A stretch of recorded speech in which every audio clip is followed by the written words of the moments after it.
Hello, horse lovers! With the Kentucky Derby being this past weekend, a lot of people are talking about thoroughbreds. Whether or not they love horses otherwise, Derby weekend is always considered special. And there was a lot of talk both last year, there was talk of how every horse in that race was descended from Secretariat, and this year every horse except one was descended from Secretariat. That's quite a legacy, and Secretariat himself is known as the best racehorse to ever live. Now, that's an amazing legacy, but there's another horse whose bloodline is in 95% of all thoroughbreds today. And with combining different breedings, it's not going to take long until every thoroughbred alive is descended from him. There are three foundation sires of the thoroughbred breed. There's the Byerly Turk, the Darley Arabian, and the Godolphin Arabian. And in this video, I want to talk about the Godolphin Arabian. Now, his story is known to pretty much everyone who's ever loved horses, thanks to Marguerite Henry's book, King of the Wind. If you grew up loving horses, you grew up loving Marguerite Henry's books. Misty of Chincoteague, Justin Morgan Had a Horse, King of the Wind. These are horse books that everyone grew up reading. And I want to talk more about the Godolphin Arabian today, given, this is the time of year when everybody who loves horses is talking about racing. And the Godolphin Arabian has an incredible story. The book is fictionalized to a certain extent, and Marguerite Henry herself acknowledged that she did not set out to be historically accurate in every detail. She was a storyteller, and a very good one. And just because there are some inaccuracies doesn't mean we can't enjoy those stories. There's 1,000,001 works of historical fiction that we enjoy that aren't always historically accurate, but they're still great stories. And in this video, I want to talk about both the book, the movie that was based on it, and the real Godolphin Arabian. So, going back to when the Godolphin Arabian was born, we don't know all that much about his life from that point up until he ended up in France. In the book, Marguerite Henry tells how he was born and his mother was very weak after the birth and not long survive it, and the horse who is called Sam in the book had two peculiarities about his body, one a symbol of good luck, one a symbol of bad luck. The bad luck was fur on his chest that was kind of a permanent cowlick, shaped into what was called a wheat ear. Whether he had this or not, I haven't found any source. The other marking is verified as real, but the wheat ear was considered a symbol of bad luck. And the symbol of good luck was a white spot on his foot. Allah be praised, the colt shall live. Akbar, come and see the sign of Allah's mercy. Look, the white spot, the sign of Allah's blessing. The book has the horse being named Sam in honor of the sun because he was born at sunrise. There's no official terminus. There's some indicators that he may at some point have been called Sam or Sami. We don't know if that's true or not. We also don't know if he ever belonged to the Sultan of Morocco. As portrayed in the book and the movie, he was born in the stable of the Sultan of Morocco and tended by the stable boy Agba, who was a mute. Now again, this is playing with fact and fiction, blending them together. There was a stable boy who attended him throughout his life and supposedly came with him when he arrived in France and stayed with him throughout his entire life. That may be legend, it may be true.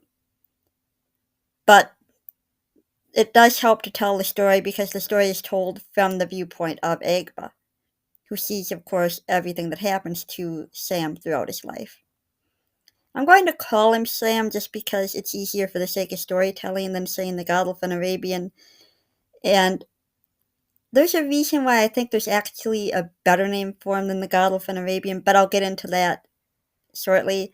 He Godolphin Arabian is his official name. It's what his name shows up as anytime he's listed in another horse's pedigree. But like I said, for the sake of storytelling, I'm going to call him Sam. Everybody who's ever read the book thinks of him that way anyway. So we don't know for sure what Sam's life was when he was growing up. We can guess he was well cared for because Arabian stallions were always highly valued. Any Arabian horse, but of course stallions especially, very, very valued, very well cared for. We can guess he would have been raised. We don't know for certain. The movie doesn't show him being raised except in fun, but the book does mention that he was unbeatable in any race.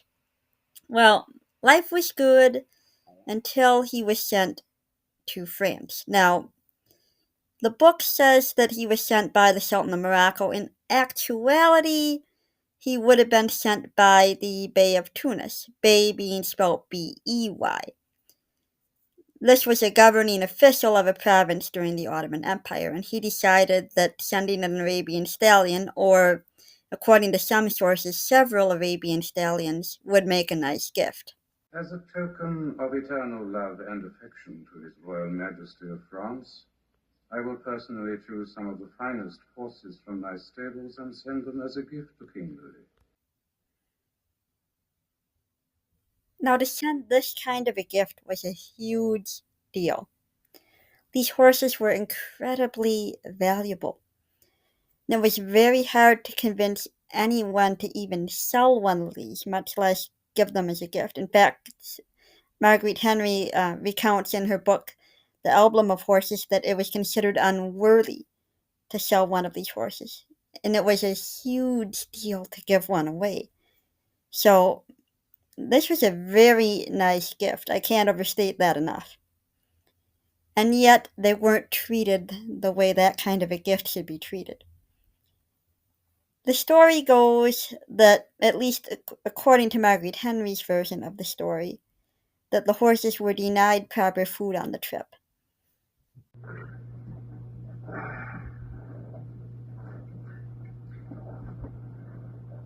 This is not the grain that we brought with us. Look! This is not fit food for our beauties. I don't know whether this was true or whether it was just made up in the story. There's nothing to verify that the horses were denied proper feed. But whether or not they were well fed on the voyage, that kind of trip is hard on a horse. Anybody who's ever tried to get a horse to load into a trailer knows they don't enjoy traveling. And for them to be locked up for weeks on a rough voyage on a ship, of course the horses aren't going to be in as good a condition at the end of the voyage as they were when they started out.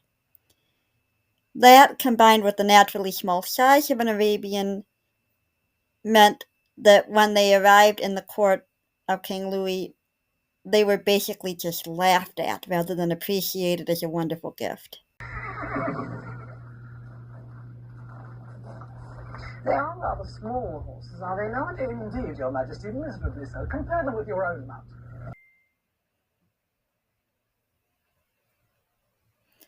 There was a story going around long before Marguerite Henry ever wrote it down.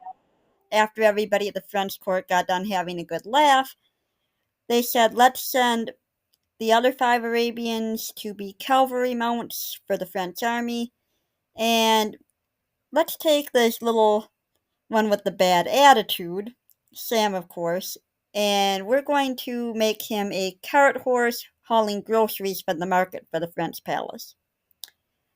Was this true? Was it not? We don't know for certain. Some people say yes, some people say no. In any case, he was definitely not appreciated at the French court. And the book version has him getting in trouble as a cart horse because being a cart horse just was not what he was born to do. and he had an attitude that made him act up and got him sold. In the movie version of the story, with I gotta say, the movie version of King of the Wind that was made in the 90s, not as good as the book by a long shot. It's an okay movie, and of course, being a horse lover, I'll watch it, but definitely nowhere near as good as the book. But in the movie version, he was stolen and sold to somebody who used him for courting, and nobody at the French court cared that he was stolen, really. They just sent Egba away because he let him get stolen, like, okay, you're fired from working at the palace here. And Egba went and searched for him and did what he could, working for the guy who now owned him.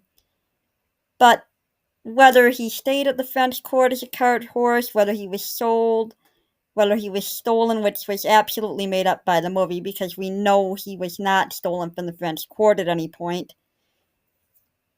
Whichever version is true, has him ultimately being rescued by a man named Edward Coke. Keep your distance! Not fit to own a horse. Behavior is disgraceful, sir. How much do you want for him? What's he worth to you? Not enough.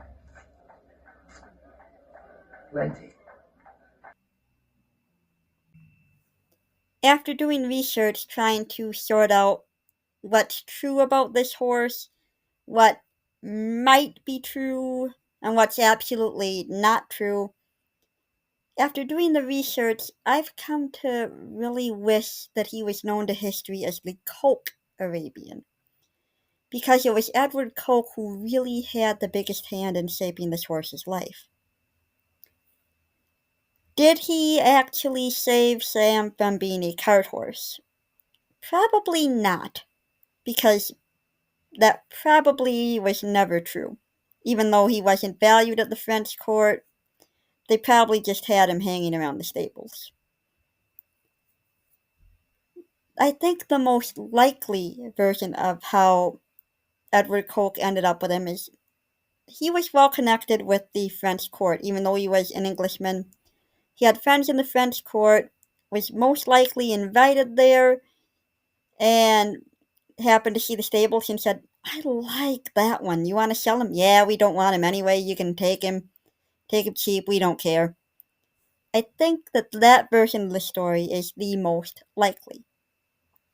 In any case, we know that Edward Coke really did value Sam. Was the first person since Sam was sent to France to actually see something special in him.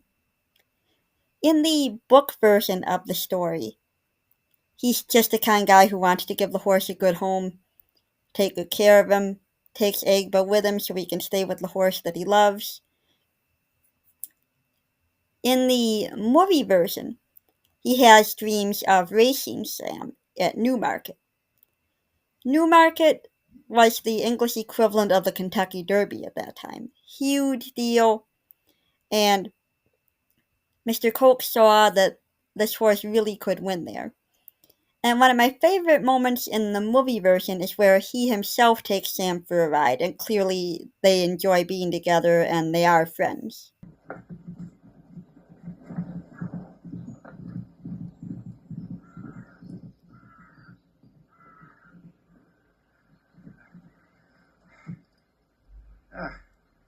Come on, my beauty. Come on.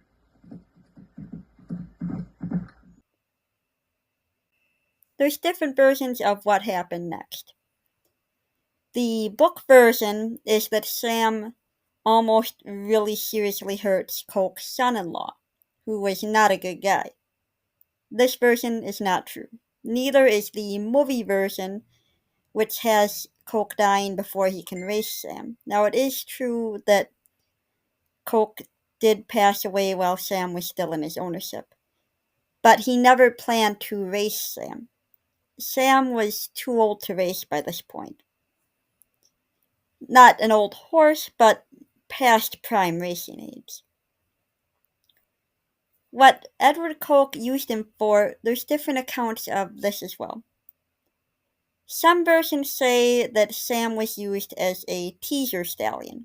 What's that? That's the stallion who's brought in to get a mare interested before another stallion who's considered better quality is brought in to actually breed with the mare. Other versions, which are probably more likely, state that Coke decided from the start, I'm going to use this horse as a breeding stallion. Now, there's a legend that comes with the first time Sam was bred to one of Coke's mares, and the book version and the movie version of the story both changed this to happening after Sam's ownership passed to the Earl of Godolphin. In real life, he was still owned by Edward Coke at this point. There was a stallion named Hobgoblin who was considered the top stallion of the time, and it was intended for him to be bred to a mare by the name of Lady Roxana. I'm putting all my hopes in Hobgoblin. A win with him at Newmarket is what I need. Granville has a fine mare, Lady Roxana. He wants to cover her with him even now. Again, we have different versions of what happened here. The most famous version, and the version that makes the best story, which is why it's the most famous version, is that Sam fought Hobgoblin when Hobgoblin was about to breed with Roxana. According to the book, Egba actually let Sam loose so he would have a chance to do this. Not a good idea, because two horses fighting is never going to end well. According to the movie version, Sam simply broke loose, which maybe happened in real life. Maybe. Again, the fight between these two horses is legendary. What the hell is going on? Hey! Whoa, whoa! Come here! Come here! Quicker! Sam, get down a horse of mine. There you go.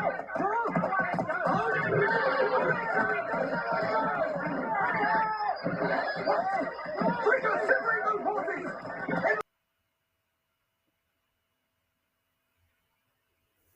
The story goes that these two, Sam and Roxana, ran off and enjoyed each other's company for a bit before they could be caught. That's the legend, but the more likely version of the story is that when Hobgoblin was brought to breed with Roxana, she just simply did not like him and made that very clear. And after that, Coke decided, let's breed her and the Arabian, let's see what they can make for a foal. If Sam was actually being used as a teaser stallion, this might not be as likely, because it would mean that he was seen as not as good of a horse.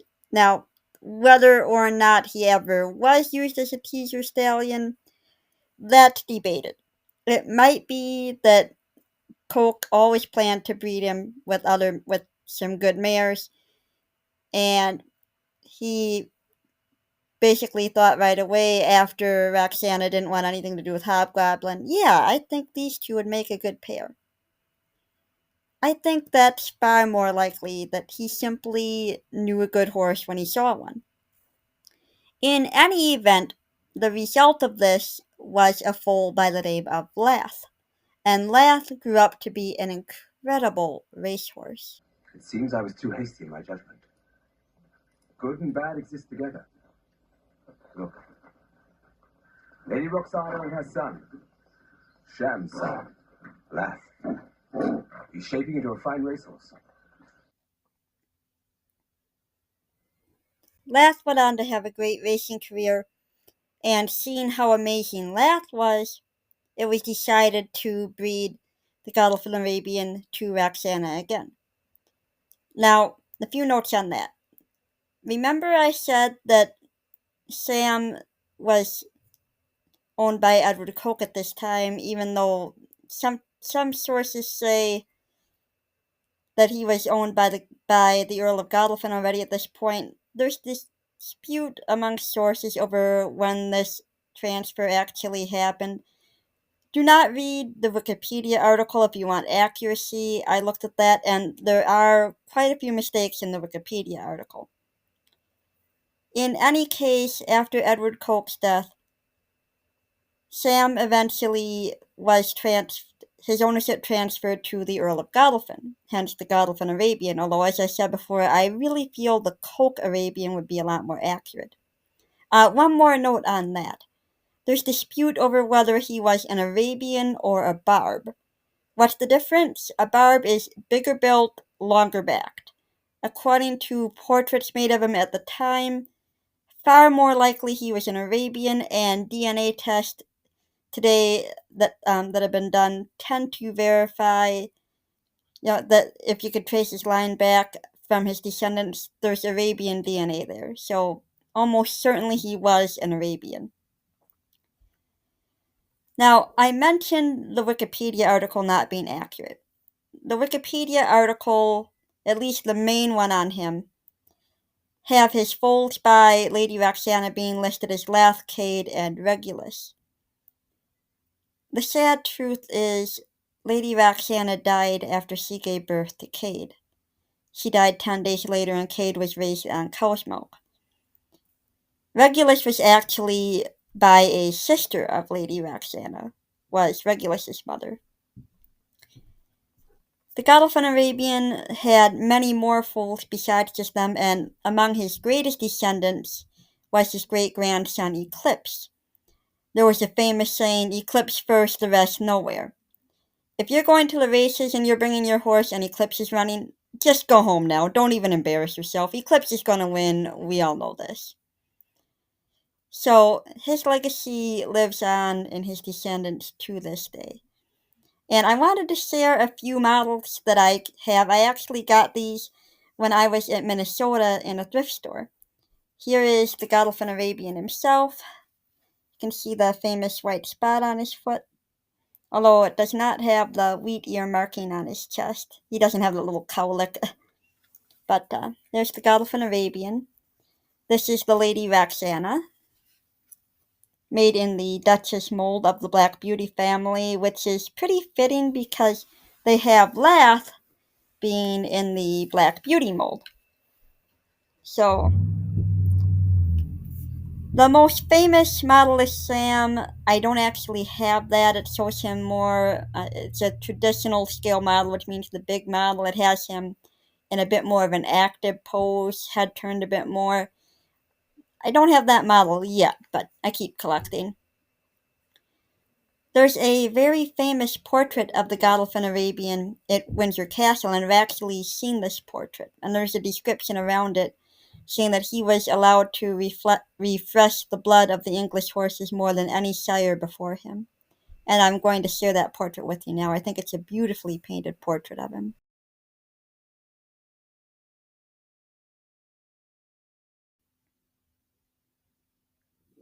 There's also another portrait I want to share with you. If you've read the book, you know that it mentions that his best friend was a cat named Grimalkin. This is true, and there's actually a portrait of the two of them together that I think is really sweet.